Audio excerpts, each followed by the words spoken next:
Marta Serna Cabezón, entre alarmas y promesas. Durante la madrugada del jueves 24 de febrero, mis padres me despertaron con pánico y gritos. Yo no sabía qué estaba pasando, así que fui al salón a preguntar a mi hermana Sasha qué ocurría. Me la encontré llorando desconsoladamente en una esquina.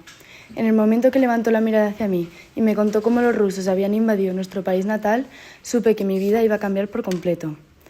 Mis padres encendieron el televisor para ver las noticias.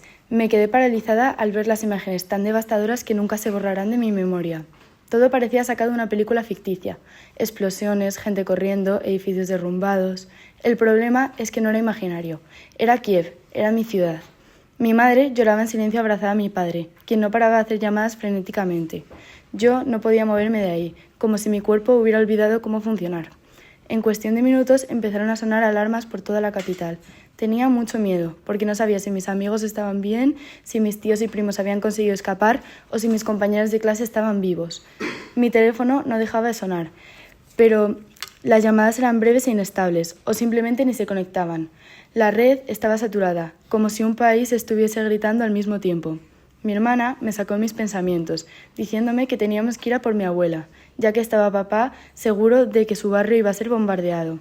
Fue a mi cuarto y preparé una mochila con mis pertenencias y necesidades básicas para el camino. Al cabo de 15 minutos, papá y yo pusimos rumbo a la casa de mi abuela, mientras mamá y Sasha preparaban las maletas, buscaban trenes y hoteles para poder huir. En el momento que puse pie en la calle, tuve un choque de realidad. Era peor de lo que me esperaba. El cielo estaba cubierto con una gran nube de humo gris y la gente corría en todas las direcciones. Algunas con maletas hacia la estación de tren y otros sin rumbo, sin saber a dónde ir y sin lugar para esconderse. A medida que caminábamos, se oían cada vez más cerca sonidos de explosiones y el mínimo ruido nos obligaba a mirar a mi padre y a mí hacia arriba. Conseguimos llegar a casa de mi abuela, que ya nos esperaba en la puerta con una maleta. No dijo nada, solo nos abrazó muy fuerte. La vuelta a casa fue mucho más dura. Se sentía pesada porque estábamos recorriendo una ciudad en ruinas que durante toda nuestra vida había sido un lugar lleno de recuerdos. Cuando llegamos, mamá y Sasha estaban llorando en el salón. Nos dijeron que las carreteras y estaciones de tren y los buses estaban colapsados y que no nos podríamos ir hasta dentro de 2 días. Además, el tren nos dejaría justo antes de la frontera con Polonia y tendríamos que correr el riesgo de encontrarnos al ejército ruso que acabaría con nuestras vidas. Esos 2 días fueron los más largos de mi vida. Durante la noche teníamos que hacer turnos para dormir, por si, en caso de que pasase algo, un familiar lo supiese y nos avisase al resto.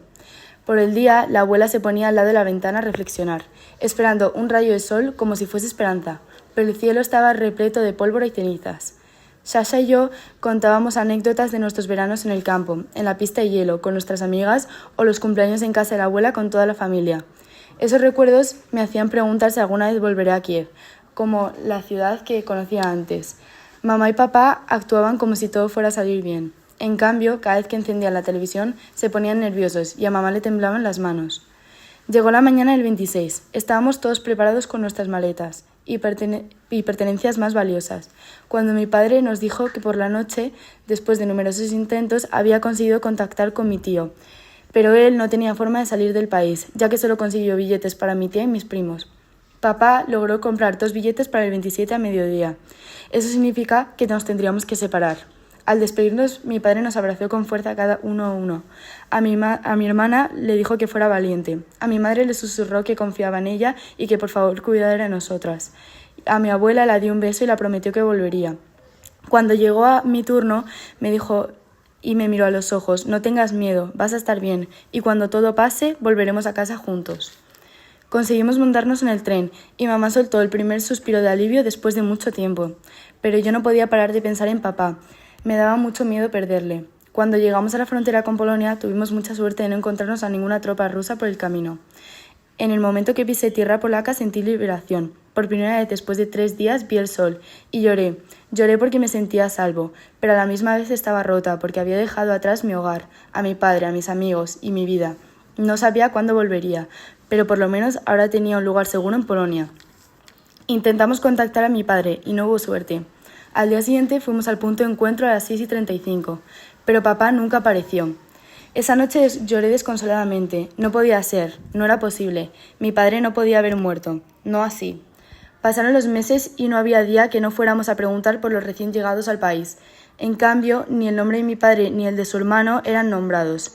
Yo me fui a un colegio de Estados Unidos a continuar con mi educación.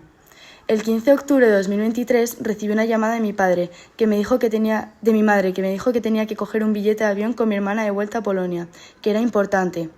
El 16 a la madrugada llegamos ahí, y allí estaba esperándolos mi padre y mi abuela, pero de repente vi una cara familiar. Salté corriendo a sus brazos porque era la primera vez que veía a mi padre después de un año. Ya no me importaba volver a Ucrania, porque me di cuenta de que todo lo que necesitaba era mi familia.